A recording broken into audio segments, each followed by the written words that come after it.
The streets of 19th century London were awash with flowers, but the beauty on display masked a deeply repressed society. Under Queen Victoria's reign, strict etiquette governed every interaction. Men and women were barred from openly expressing desire, passion, or even mild romantic interest in public. Enter the Tussie-Mussie. Originally, these small, densely packed bouquets were carried simply to mask the overwhelming stench of city streets. But the utility of the bouquet evolved when Lady Mary Wortley Montagu imported a Turkish tradition known as Sélam from the Ottoman court in Constantinople, a system of passing hidden messages through objects. In a society where speaking your mind could ruin your reputation, arranging a few specific flowers became an essential tool for human connection. Floriography operated like a spoken language.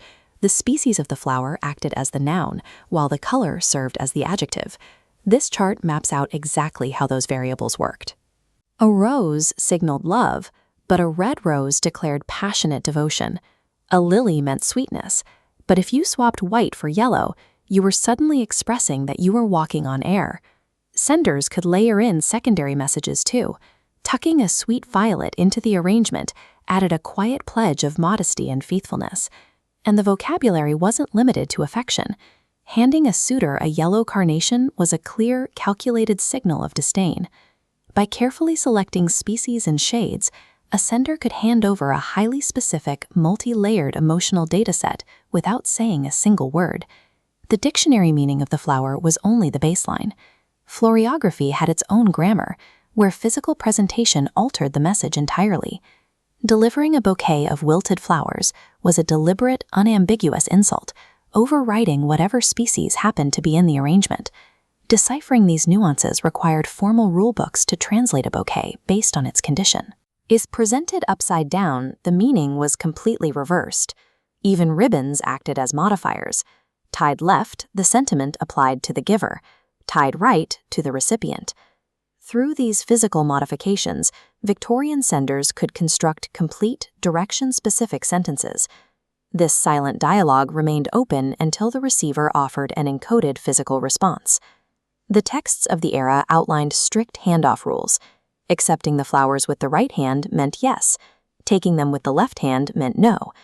Where the receiver placed the bouquet delivered the final verdict. Pinning flowers to the cleavage of the bosom was the Victorian equivalent of the friend zone. But if the recipient accepted the bouquet and pinned it directly over their beating heart, it was a definitive declaration of love. These final physical gestures confirmed whether the proposal was accepted or rejected, finalizing the covert conversation.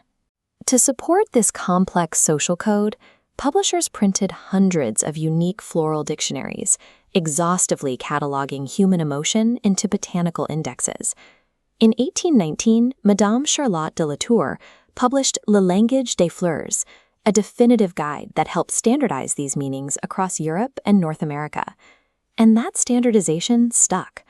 When we buy red roses for Valentine's Day to signify romantic love, we are directly referencing the Victorian code.